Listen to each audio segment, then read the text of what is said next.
नमस्कार साथियों, स्वागत है आपका आपके अपने YouTube चैनल एचएस पॉइंट पर। साथियों, आज हम यहाँ पे रीजनिंग प्रैक्टिस सेट की 13वीं क्लास करने वाले हैं। तो आप भी हमारे साथ इन प्रश्नों को जरूर सॉल्व करिएगा। चलिए शुरू करते हैं अपना पहला प्रश्न। हमारा दोस्तों यहाँ पे पहला प्रश्न दिया गया हुआ है।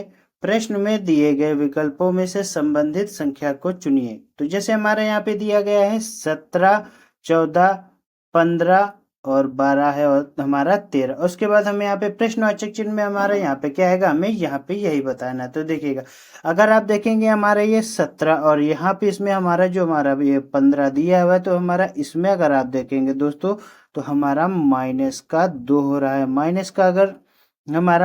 हमारा अगर 2 हो रहा है तो हम यहाँ पे कर देंगे -2। उसके बाद देखिएगा 15 और 13 में हमारा कितने माइनस हो रहा है, -2 हो रहा है। अगर फिर हमारा माइनस करेंगे तो हमारा यहाँ पे 13 के बाद हमारा यहाँ पे क्या आ जाएगा, हमारा यहाँ पे आ जाएगा -2। जैसे करेंगे तो हमारा आ जाएगा 11 दोस्तों। तो हमारा यहाँ पे 11 आ गया। अब हमारा अगला वाला करना है, तो वो कैसे करेंगे ये भी देखिएगा। ये भी उसी तरीके होगा। हम 14 में से 12 आएगा, कितना माइनस हो रहा है हमारा यहाँ पे, -2 हो रहा है। फिर यहाँ पे हमारा 12 में से यहाँ पे कितना हम माइनस करेंगे, तो हम यहाँ पे भी हम वही करेंगे, -2 करेंगे तो हमारा यहाँ पे कितना आ जाएगा, 10 आ जाएगा। तो हम यहाँ पे कितना लिख देंगे, 10। तो हमारा दोस्तों यहाँ पे हमारा कितना आता है, 10 और 11। किस ऑप्शन में दिया हुआ है, ऑप्शन नंबर ए अगर आप देखेंगे हमारा राइट आंसर हो जाएगा। देखते हैं अपना अगला प्रश्न। दोस्तों हमारे यहाँ पे अगला प्रश्न हमारा दिया गया हुआ है। यदि 1 × 10 माइनस बराबर 9, 2 गुणे 10 बराबर 18, 3 × 10 बराबर 27, तो यहाँ पे हमारा पूछ रहा है तो 8 × 10 बराबर क्या है। देखिएगा, अगर आप देखेंगे हमारा यहाँ पे जैसे 9 आया, तो हम दोस्तों यहाँ पे कैसे लाएंगे, तो हम यहाँ पे करेंगे 1 × 10 और 10 में माइनस का 1 करेंगे तो हमारा यहाँ पे कितना हो जाएगा, माइनस का। जैसे हम यहाँ पे 1 करेंगे तो हमारा 9 हो जाएगा और 9 का गुणा 1 से करेंगे तो हमारा हो जाएगा 9। तो हमारा दोस्तों यहाँ पे 9 दिया हुआ है, तो हमारा ये देखिए हमारा यहाँ पे 9 आ रहा है। इसके बाद हम यहाँ पे क्या माइनस करेंगे, ये देखिएगा, हम करेंगे यहाँ पे 2 और 2 गुणे हम यहाँ पे करेंगे 10 और 10 में हम यहाँ पे माइनस कितना करेंगे, 1। तो हमारा यहाँ पे कितना हो जाएगा, हमारा यहाँ पे हो जाएगा 9। तो हमारा यहाँ पे 9 आ जाएगा। तो हम फिर वही करेंगे, 2 × 9 हमारा कितना हो जाएगा, 18। हम यहाँ पे लिख देंगे 18 दोस्तों। उसके बाद हमारा अगर आप देखेंगे इसी तरीके हमारा यहाँ पे 3 × 10 करेंगे तो 10 में 1 हमारा माइनस हो जाएगा। तो हम यहाँ पे कितना लिख देंगे, जैसे हमारा 10 में 1 माइनस होगा तो हमारा यहाँ पे कितना आएगा, 9 आ जाएगा। तो 9 का गुणा हमारा 3 से हो जाएगा तो हमारा कितना आएगा, 27। और ये देखिए यहाँ पे हमारा 27 आ रहा है। तो इसी तरीके हम यहाँ पे 8 का करेंगे, 8 का गुणा 9 से। तो हम यहाँ पे वही करेंगे, 8 × 10 माइनस का 1 बराबर हमारा ये कितना हो जाएगा, 9 हो जाएगा और हमारा यहाँ पे 8 आ जाएगा। 8 गुणे हमारा 9 कितना होता है, 72 होता है। तो हमारा कौन सा ऑप्शन दिया गया है, वो हमारा ऑप्शन नंबर जो हमारा बी दिया हुआ है वो हमारा राइट आंसर हो जाएगा, 72। देखते हैं हम अपना अगला प्रश्न। दोस्तों हमारा अगला प्रश्न हमारा यहाँ पे है, प्रश्न में दिए गए विकल्पों में से विषम अक्षर ज्ञात कीजिए। विषम अक्षर हमें यहाँ पे ज्ञात करना है। तो दोस्तों हम कैसे ज्ञात करेंगे, पहले ये देखिए, इन प्रश्नों में अगर आपको नहीं पकड़ा हमें आ रहा है तो सबसे पहले यहाँ पे इनकी आप नंबरिंग कर लीजिए। तो यहाँ पे बी हमारा होता है 2 पर और डी हमारा कितने पर होता है, 4 पर और एच हमारा होता है 8 पर, सी हमारा होता है 3 पर, एफ हमारा कितने पर होता है दोस्तों, 6 पर और एल हमारा कितने पर होता है, 12। ई हमारा 5 होता है और जे हमारा कितना होता है, 10 होता है। यू हमारा कितना होता है, ये हमारा रहा यू, यू हमारा कितने पे होता है, 21 पे होता है। इसी तरीके डी, डी हमारा कितने पर होता है दोस्तों, ये हमारा डी 4 होता है। एच हमारा 8 होता है और पी हमारा कितना होता है, 16। देखिएगा दोस्तों, बहुत अच्छे से सॉल्व कर लेंगे इसको। हम यहाँ पे करेंगे 2 दूनी 4, तो हम यहाँ पे कर देंगे 2 दूनी 2। फिर हम यहाँ पे करेंगे 4 दूनी 8, तो यानी कि 4 गुणे 2। इसी तरीके हम यहाँ पे करेंगे 3 गुणे 2, तो यहाँ पे हो जाएगा 3 दूनी 6 और 6 गुणे 2 करेंगे तो हमारा कितना हो जाएगा, 12 हो जाएगा। इसी तरीके हमारा यहाँ पे देखिएगा दोस्तों, 4 गुणे 2 करेंगे तो हमारा कितना हो जाएगा, 8 हो जाएगा और 8 का गुणा 2 से करेंगे तो हमारा हो जाएगा 16। यानी कि हमारा यहाँ पे हर जगह पे गुणा 2 गुणा 2 गुणा 2 चल रहा है। तो देखिएगा क्या हमारा इसमें भी हो रहा है, देखिएगा हम यहाँ पे करेंगे 5 × 2 तो हमारा हो रहा है 10, और 10 का गुणा 2 से करेंगे तो हमारा यहाँ पे कितना हो जाएगा, 20 होना चाहिए था। तो हमारे यहाँ पे कितना होना चाहिए था, 20। पर मित्रों हमारा यहाँ पे कितना आया, 21। तो इसीलिए हमारा ऑप्शन नंबर सी हमारा राइट हो जाएगा। हमें यहाँ पे विषम हमारा बताना था। उम्मीद है ये प्रश्न आपको समझ में आ गया होगा। दोस्तों एक बहुत ही अच्छा और साधारण प्रश्न है, इसको आप कर लेंगे। चलिए देखिएगा कैसे किया जाता है। यदि किसी दर्पण में रेखा mn पर रखा जाए तो दी गई उत्तर आकृतियों में से कौन सी आकृति प्रश्न आकृति की सही प्रतिबिंब होगी। ये हमारा ही रही दोस्तों प्रश्न आकृति, और ये हमारा शीशा किस तरीके से रखा है, इस तरीके से। और उसके बाद और हमारे यहाँ पे उत्तर आकृतियां दी गई हैं, हमें यहाँ पे कौन सी सही होगी हमें बताना होगा। तो देखिएगा अगर आपको पता होगा जब हमारा कभी दर्पण नीचे को होता है तो हमारा ये जो निशान ये नीचे को होता है तो किस दर को हो जाता है, ये हमारा हमारा जब देखेंगे तो हमारे ऊपर से देखेंगे तो हमारा ये किस तरीके से दिखेगा, ये इस तरीके से मित्रों दिखेगा। अब इस तरीके से हमारा निशान किस किस में है पहले ये देख लेते हैं। इस तरीके से हमारा निशान होना चाहिए। ए में हमारा ये इस तरीके से होना चाहिए था, इस तरीके से हमारा, इसीलिए हमारा ए हमारा गलत हो जाएगा। उसके बाद देखिएगा बी में हमारा यहाँ पे सही है, पर और भी ऑप्शन चेक कर लेते। सी में हमारे ये देखिए हमारे यहाँ पे 2 जगह से ऐसे हो रहे थे, हमारा यहाँ पे जो सी है हमारा नहीं होगा, सी जो हमारा होगा दोस्तों नहीं होगा। उसके बाद हमारा देखिएगा क्या हमारा डी होता है, तो डी भी हम चेक कर लेते हैं। डी में हमारा ये देखिए ये यहाँ से और यहाँ से, तो यानी कि हमारा डी भी नहीं होगा, तो डी हमारा गलत हो जाता है। एक ही हमारा ऑप्शन सही होता है ये, और ये यही वाला प्रश्न हमारा ऑप्शन नंबर बी हमारा राइट आंसर हो जाएगा। देखते हैं मित्रों अपना अगला प्रश्न। दोस्तों हमारा यहाँ पे अगला प्रश्न हमारा दिया गया है, प्रश्न में दिए गए विकल्पों में से संबंधित संख्या को चुनिए। जैसे हमारा यहाँ पे दिया गया है 6 और 21, और हमारा समानुपात दिया गया है 3:, हमारा प्रश्नवाचक चिन्ह हमारा आना चाहिए।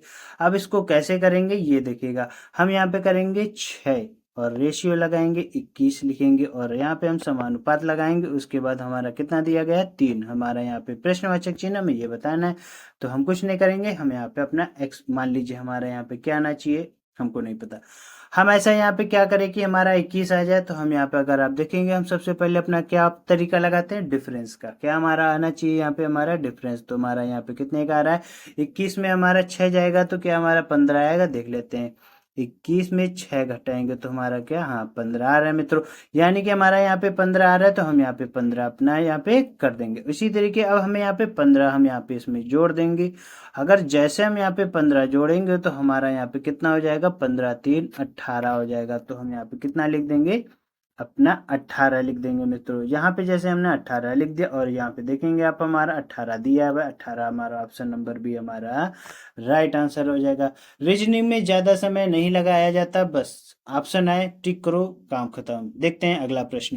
दोस्तों हमारा यहाँ पे अगला प्रश्न दिया गया हुआ है, प्रश्न में दिए गए विकल्पों में से उस विकल्प को चुनिए जो अक्षर नहीं बनाया जा सकता।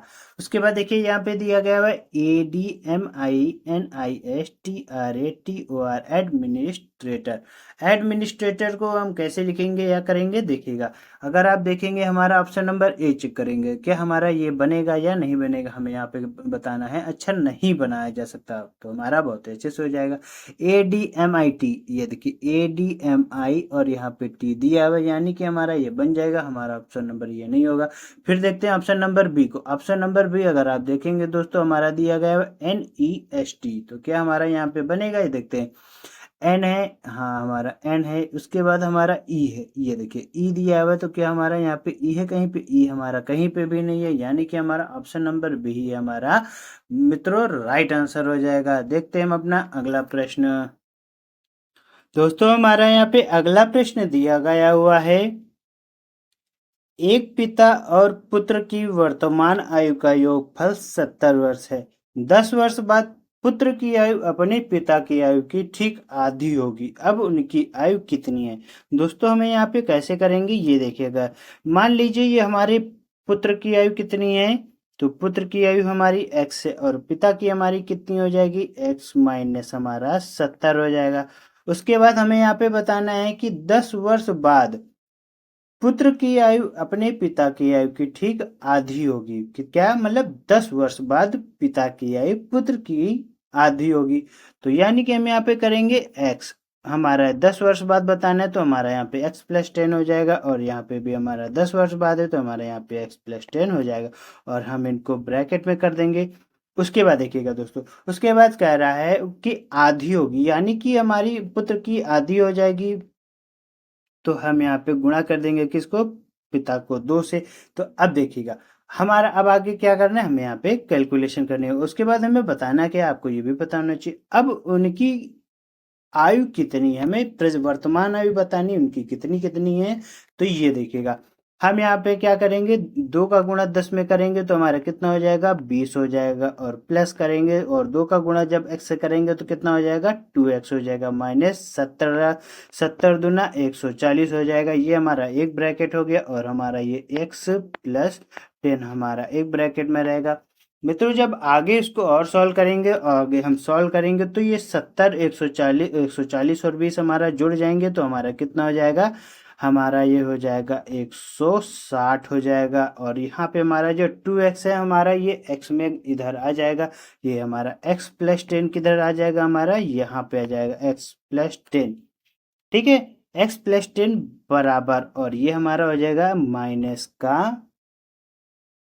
माइनस का हमारा 2x हो जाएगा। क्यों, ये इधर आ गया और ये हमारा इधर आ गया, जब इधर आता है तो हमारा माइनस हो जाता है, और जब ये 2x इधर आएगा तो हमारा कितना हो जाएगा, ये हमारा हो जाएगा दोस्तों हमारा 3x हो जाएगा। 3x बराबर, और 10x हमारा इसमें घट जाएगा तो हमारा कितना हो जाएगा, 150 हो जाएगा। अब जब आगे इसको और सॉल्व करेंगे तो हमारा जब इसको काटेंगे तो कितनी बार में जाएगा, तो ये हमारा जाएगा x बराबर 5 3 पछे 15, यानी कि 50 आ जाएगा। तो हम यहाँ पे कितना लिखेंगे, 50 लिखेंगे, यानी कि हमारी जो आयु है ये हमारी कितनी है, 50 है। और हमें बताना क्या है, पिता और पुत्र की आयु बतानी है। तो हमने यहाँ पे पिता की आयु हमने कितनी मानी थी, हमारी यहाँ पे पिता की आयु हमारी थी कितनी दोस्तों, x। तो हमारे यहाँ पे मान लीजिए ये हमारी x बराबर हमारी कितनी आ गई, 50। और हमें यहाँ पे जैसे हम घटाएंगे तो हमारी 70 में हम घटा देंगे 50, 70 में हम जैसे अपना यहाँ पे माइनस 50 कर देंगे तो हमारा यहाँ पे 1 सेकेंड साथियों, हाँ अब आखिरी का हम बता देते हैं, 70 माइनस हम यहाँ पे 50 कर देंगे तो हमारा आखिरी में कितना आ जाएगा, 20 आ जाएगा।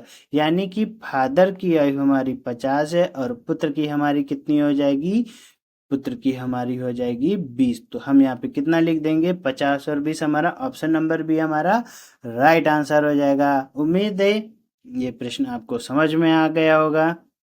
थोड़ी सी यहाँ पे हमको समझाने में दिक्कत होती है, उम्मीद है आपने थोड़ा सा एडजस्ट इस वीडियो प्रश्न को कर लिया होगा। सो दोस्तों आपको ये रीजनिंग की क्लास हमारी कैसी लगी, अगर अच्छी लगी हो तो हमारे चैनल को सब्सक्राइब कर लीजिएगा, अपने ढेर सारे दोस्तों के साथ जिनको आप जानते हैं उनके साथ आप हमारे इस चैनल या वीडियो को शेयर कर दीजिएगा।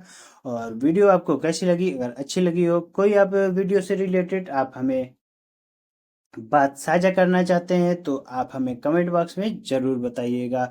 और अगर आप हमें टेलीग्राम पर फॉलो करना चाहते हैं तो हमारा टेलीग्राम का लिंक वीडियो के डिस्क्रिप्शन बॉक्स में दिया गया है, तो आप हमें वहां से आप हमें टेलीग्राम पर भी हमें फॉलो कर सकते हैं, क्योंकि हम ये जब अपना वीडियो डालते हैं तो वहां पे हम अपना लिंक जरूर शेयर करते हैं वीडियो का, तो आपको वहां से हमें वीडियो का लिंक आपके पास पहुंच जाएगा टेलीग्राम पे हमें अगर आप फॉलो करेंगे।